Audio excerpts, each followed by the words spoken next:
డాకుమారాజ్ release trailer ఇప్పుడే చూశాను భయ్యా. నిజంగా అరాచకం లెవెల్లో ఉంది. బాలయ్య సినిమా నుంచి జనాలు ఏవైతే ఎక్స్పెక్ట్ చేస్తారో అవన్నీ ఈసారి రిలీజ్ ట్రైలర్ లో పెట్టారనమాట.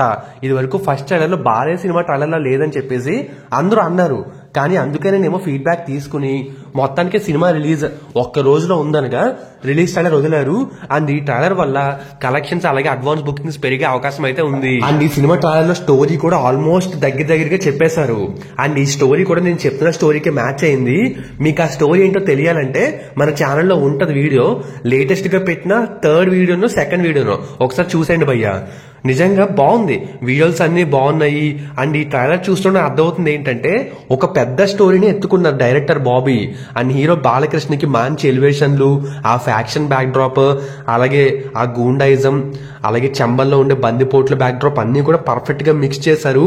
అండ్ ఊర్వశి రౌతుల సాంగ్ కూడా తెగ వైరల్ అవుతుంది కాబట్టి అది కూడా పెట్టేశారు. అండ్ ఈ ట్రైలర్ లో 2 హిందీ డైలాగులు ఉన్నాయి. ఇవి ఎందుకురా అంటే సినిమాని హిందీ అలాగే తమిళ్ వేరే లాంగ్వేజ్ లో కూడా రిలీజ్ చేస్తున్నారు. జనవరి 17న వేరే లాంగ్వేజ్ లో వస్తుంది అనమాట సినిమా. సో వాళ్ళకి కూడా కనెక్ట్ అవుతుంది బందిపోట్ల బ్యాక్ డ్రాప్ ఇవన్నీ అని చెప్పేసి హిందీ డైలాగ్స్ కూడా ఉన్నాయని చెప్పి మూవీ టీం వాళ్ళు భావిస్తూ పాన్ ఇండియా రిలీజ్ కి అయితే వెళ్తున్నారు. కానీ ఒకే రోజు రిలీజ్ అవ్వదు.